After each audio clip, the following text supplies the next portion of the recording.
इन चार तस्वीरों को एक के बाद एक देखिए दोस्तों। बजरंग पुनिया के साथ राहुल गांधी रेसलिंग रिंग पर कुश्ती के अखाड़े में दो दो हाथ आजमाते हुए। मगर क्या आप जानते हैं कि राहुल गांधी झज्जर जा रहे हैं और वहां पर हमारे पहलवानों से मुलाकात कर रहे हैं। इसको लेकर भी एक बहुत बड़े तबके में मिर्ची लग गई है। इतनी जबरदस्त मिर्ची लग गई है कि क्या बताएं। प्रोपेगेंडा किया जा रहा है। और क्या प्रोपेगेंडा किया जा रहा है कि पहले प्रियंका गांधी ने उनके साथ मुलाकात की, उसके बाद आज राहुल गांधी ने पहलवानों के साथ मुलाकात की। क्या इससे आंदोलन जो है वो राजनीतिक रंग का हो जाएगा? क्या आंदोलन जो है वो राह भटक रहा है? और आप कहेंगे कि ये कौन कह रहा है? दोस्तों, अभी कुछ ही देर पहले मैंने अडानी के न्यूज चैनल के एक पत्रकार को यह कहते हुए देखा। सोशल मीडिया पर यह बयान दिया गया है और मैं दावे के साथ कह सकता हूं, जब तक यह कार्यक्रम आएगा, आप प्राइम टाइम में लगभग हर गोदी मीडिया पत्रकार को यही कहते हुए सुनेंगे कि क्या राहुल गांधी को पहलवानों से मिलना चाहिए था, क्या प्रियंका गांधी वाड्रा को पहलवानों से मिलना चाहिए था, क्या आंदोलन को राजनीतिक रंग दिया जा रहा है। अरे सो कॉल्ड पत्रकारों, अगर तुमने साक्षी मलिक की खबर को तरजीह दी होती, अगर तुमने बृजभूषण शरण सिंह को कटघरे में रखा होता, तो इस तरह से विपक्ष को उनसे जाकर मिलना नहीं पड़ता। और सबसे बड़ी बात, यह विपक्ष का काम है। अगर अत्याचार हो रहा है तो विपक्ष के लिए बहुत जरूरी हो जाता है कि वो मुलाकात करें जिनके साथ अत्याचार हो रहा है। यानी कि अब अगर कहीं पर नाइंसाफी हो रही है तो विपक्ष अब उनकी आवाज भी ना बने। यह किस तरह की सोच है, मेरे समझ के परे है वाकई। यहां पर यह कहा जा रहा है कि राहुल गांधी को उन पहलवानों से नहीं मिलना चाहिए था, राजनीतिक रंग दिया जा रहा है। और यह कौन कह रहा है दोस्तों? अभी तो मैंने सोशल मीडिया में अडानी के न्यूज चैनल के एक पत्रकार को ऐसा कहते हुए, ऐसा लिखते हुए कहा। मगर जैसे मैंने कहा, मैं दावे के साथ कह सकता हूं, यही टूल किट अब तमाम पत्रकारों में सर्कुलेट होगी, यह वायरल होगी कि इस मुलाकात के बारे में अनाप शनाप कहा जाए। मैं आपको बतलाना चाहूंगा इस मुद्दे पर राहुल गांधी ने क्या कहा है आपकी स्क्रीन पर। वर्षों की जी तोड़ मेहनत, धैर्य एवं अप्रतिम अनुशासन के साथ अपने खून और पसीने से मिट्टी को सींचकर एक खिलाड़ी अपने देश के लिए मेडल लाता है। आज झज्जर के छारा गांव में भाई वीरेंद्र आर्य के अखाड़े पहुंचकर ओलंपिक पदक विजेता बजरंग पुनिया समेत अन्य पहलवान भाइयों के साथ चर्चा की। सवाल सिर्फ एक है, अपने अखाड़े की लड़ाई छोड़ अगर इन खिलाड़ियों, भारत की बेटियों को अपने हक और न्याय की लड़ाई सड़कों पर लड़नी पड़े, तो कौन अपने बच्चों को यह राह चुनने के लिए प्रोत्साहित करेगा? आगे राहुल गांधी क्या कहते हैं।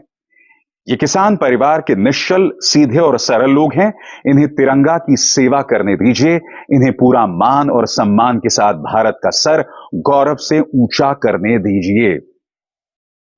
23 दिसंबर को इसी तरह से प्रियंका गांधी वाड्रा ने मुलाकात की थी बजरंग पुनिया और साक्षी मलिक के साथ। और मुलाकात के बाद उन्होंने कहा था कि मैं साक्षी मलिक से एक औरत होने के नाते मिलने आई हूं।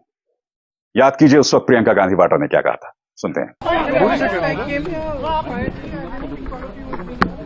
I came here as a woman because I think what has happened to these girls, I mean, it's beyond disgusting. I think you as a woman ought to be the same. और आज जब राहुल गांधी मुलाकात कर रहे हैं तो गोदी media इस पर सवाल उठा रही है। मैं फिर आपसे सवाल पूछना चाहता हूं, जब एक व्यक्ति के साथ नाइंसाफी होती है तो उसकी आवाज उठाना मीडिया का कर्तव्य है। मीडिया वो नहीं कर रहा है। मीडिया कभी भी जब भारतीय जनता पार्टी की तरफ से नाइंसाफी होती है, वो कभी उनका आवाज नहीं उठाती। हां, पश्चिम बंगाल में कोई अत्याचार हो जाए या ऐसे किसी राज्य में कोई अत्याचार हो जाए जो कि विपक्ष शासित राज्य है, वहां पर ये लोग खुला खेल फर्रुखाबादी, जबरदस्त नगाड़ा बजाकर नाचते हैं। मगर आज न बृजभूषण शरण सिंह को कटघरे में रखा जाएगा, न प्रधानमंत्री के वादे को उन्हें याद दिलाया जाएगा। और अगर राहुल गांधी मिलने भी जाते हैं या प्रियंका गांधी मिलने भी जाती हैं, तो यह कहा जाता है कि साहब नाइंसाफी हो रही है, राजनीति हो रही है। राजनेता है, राजनीति करेंगे। मैं आपको बतलाना चाहूंगा दोस्तों, विनेश फोगाट ने जो प्रधानमंत्री नरेंद्र मोदी को खत लिखा है, उसमें उन्होंने क्या लिखा है, इस पर गौर कीजिएगा। लंबा चौड़ा खत है, जैसे कि आप देख सकते हैं। मगर मैं आपका ध्यान 3 पैराग्राफ्स की तरफ खींचना चाहूंगा। ध्यान से सुनिएगा मैं क्या कहने वाला हूं, क्योंकि आप ये पढ़ तो नहीं पाएंगे, मगर मेरी आवाज सुनिएगा। वो क्या मुद्दे उठा रहे हैं और कायदे से इन मुद्दों को कठिन सवालों के जरिए मीडिया को उठाना चाहिए था, जो उन्होंने नहीं उठाया। क्या कहा जा रहा है, मैं पढ़ के सुनाना चाहता हूं। सर, हमारे मेडलों और अवार्डों को 15 रुपए का बताया जा रहा है, लेकिन ये मेडल हमें हमारी जान से प्यारे हैं। जब हम देश के लिए मेडल जीती थी तो सारे देश ने हमें अपना गौरव बताया था। अब जब अपने न्याय के लिए आवाज उठाई तो हमें देशद्रोही बताया जा रहा है। प्रधानमंत्री जी, मैं आपसे पूछना चाहती हूं कि क्या हम देशद्रोही हुए? अपना अर्जुन अवार्ड्स वापस करते हुए यह सवाल विनेश फोगाट प्रधानमंत्री से पूछ रही हैं। और ये जो जिक्र किया है ना कि हमारे मेडल को 15 रुपए का बताया गया, ये किसी और ने नहीं बल्कि बृजभूषण शरण सिंह ने कही थी। ये ना भूलें कि दिल्ली पुलिस की चार्जशीट इस वक्त एक अदालत में है और उसमें 6 अलग अलग महिला पहलवानों की गवाही है, मगर उस पर कोई कार्रवाई नहीं की गई है।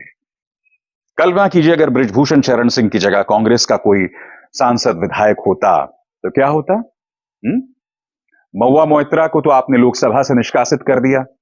इस तरह से चुटकी बजाकर आप लोकसभा और राज्यसभा से निलंबित कर देते हैं विपक्ष के सांसदों को। मगर जब बृजभूषण शरण सिंह की बारी आती है या फिर रमेश बिधूड़ी की बारी आती है तो आप खामोश रहते हैं। क्यों भला? गौर कीजिए, अर्जुन अवार्ड्स लौटाते हुए विनेश फोगाट ने और क्या कहा जो कायदे से अडानी के न्यूज चैनल के उस पत्रकार को उठाना चाहिए था। देखिए, बजरंग ने किस हालत में अपना पद्मश्री वापस लौटाने का फैसला लिया होगा मुझे नहीं पता, पर उसकी वो फोटो देखकर अंदर ही अंदर घुट रही हूं। उसके बाद अब मुझे भी अपने पुरस्कारों से घिन आने लगी है। जब ये पुरस्कार मुझे मिले थे तो मेरी मां ने हमारे पड़ोस में मिठाई बांटी थी और मेरी बाकी काकी ताइयों को बताया था कि विनेश की टीवी में खबर आई है, उसे देखना। मेरी बेटी पुरस्कार लेते हुए कितनी सुंदर लग रही है।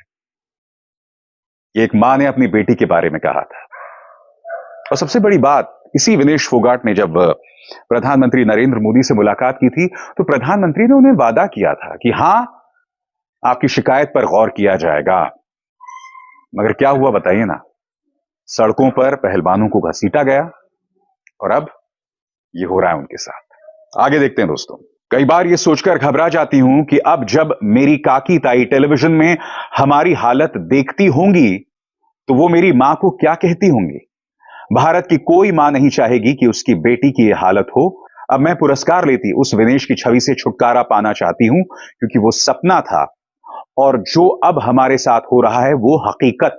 मुझे मेजर ध्यानचंद खेल रत्न और अर्जुन अवार्ड दिया गया था, जिनका अब मेरी जिंदगी में कोई मतलब नहीं रह गया है। हर महिला सम्मान से जिंदगी जीना चाहती है, इसलिए प्रधानमंत्री सर, मैं अपना मेजर ध्यानचंद खेल रत्न और अर्जुन अवार्ड आपको वापस करना चाहती हूं, ताकि सम्मान से जीने की राह में यह पुरस्कार हमारे ऊपर बोझ ना बन सके। इन शब्दों से कौन आहत नहीं होगा दोस्तों? इन शब्दों का असर किस पर नहीं होगा? विनेश फोगाट ये अपील प्रधानमंत्री से कर रहे हैं, मगर मजाल है कि प्रधानमंत्री एक भी शब्द कह दें। वो प्रधानमंत्री जो हर मुद्दे पर अपनी बात कहते हैं। जब इटली की प्रधानमंत्री मेलोनी जो हैं, वो ट्वीट करती हैं ये कहकर, उनके साथ सेल्फी खिंचवाकर, और इसे नाम देती हैं मेलोडी, यानी मेलोनी और मोदी मिलाकर मेलोडी। प्रधानमंत्री उस पर भी प्रतिक्रिया देते हैं, मगर साहब मजाल है इस पर एक शब्द कह दें। कुछ नहीं कहा उन्होंने, मगर उनका प्रचार तंत्र राहुल गांधी पर निशाना साधता है। आज भाजपा के ट्विटर हैंडल या एक्स हैंडल ने एक बार फिर उसी झूठ को दोहराया कि राहुल गांधी ये कह रहे हैं कि एक तरफ से आलू डालो, दूसरी तरफ से सोना निकलेगा। आप जानते हैं राहुल गांधी ने यह बात प्रधानमंत्री के बारे में कही थी जब वो गुजरात के चीफ मिनिस्टर हुआ करते थे। मगर ये बार बार कहा जाएगा, आपसे खबरें छुपाई जाएंगी। अगर विपक्ष आपकी आवाज बनता है तो उसी विपक्ष को बदनाम किया जाएगा, क्योंकि मैं लगातार 2 दिन से देख रहा हूं। यह कार्यक्रम मैं आपके सामने क्यों कर रहा हूं दोस्तों? कल याद है आपको कि किस तरह से बिहार से पदयात्रा की कई युवकों ने, और उस पदयात्रा का क्या मकसद था? अग्निवीर योजना के जरिए उनके साथ जो छलावा हुआ था वो मुद्दा उठाना चाहते थे। राहुल गांधी ने उनसे मुलाकात की। मगर साहब मजाल है इतनी बड़ी खबर पर किसी भी मीडिया हाउस ने इसे उठाया होगा। मैं तो एक छोटा सा यूट्यूब चैनल चलाता हूं ना, फेसबुक चैनल चलाता हूं। बावजूद इसके मैं इन मुद्दों को उठाता हूं। मेरी अपनी लिमिटेशंस हैं, अपनी सीमाएं हैं खबरों उठाने को लेकर, क्योंकि मेरी इस टीम में सिर्फ मैं हूं। एक पत्रकार सिर्फ मैं हूं और मेरे अलावा कोई नहीं। और मैं भी न्यूज एनालिसिस करता हूं, ग्राउंड रिपोर्टिंग नहीं करता हूं। मगर मैं इस मुद्दे को आपके सामने ला रहा हूं ना। मैं आपसे समझना चाहता हूं, अगर युवक जो हैं बिहार से दिल्ली तक पदयात्रा करते हैं अपनी मांग को लेकर, और अगर राहुल गांधी उनसे मिलते हैं तो मीडिया को कौन रोक रहा है? और अगर राहुल गांधी पहलवानों से मिलते हैं तो ये कहा जाता है कि आंदोलन को राजनीतिक रंग दिया जा रहा है। आती है शर्म तुमको? शर्म तुमको आती है या नहीं? वाकई बहुत बड़ी त्रासदी है दोस्तों अपने आप में। एक बहुत बड़ी त्रासदी है कि इन्होंने पत्रकारिता को मजाक बनाकर रख दिया है।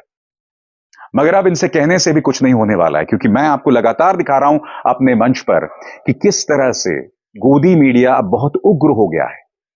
पूरी सुपारी लेकर विपक्ष पर निशाना साध रहा है। मुद्दे उठाना तो बहुत दूर की बात है, 4 साल पुराने मुद्दे लाकर गड़े मुद्दों को उखाड़कर देश की जनता के सामने रखा जा रहा है।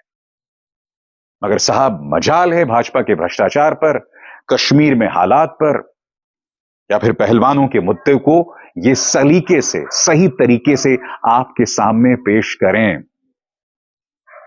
ये मीडिया नहीं है, ये गोदी मीडिया भी नहीं है दोस्तों, ये तो एक आपराधिक मीडिया है। ये रेडियो रवांडा से भी बदतर है। ये एक फैक्ट है। अभिसार शर्मा को दीजिए इजाजत। नमस्कार।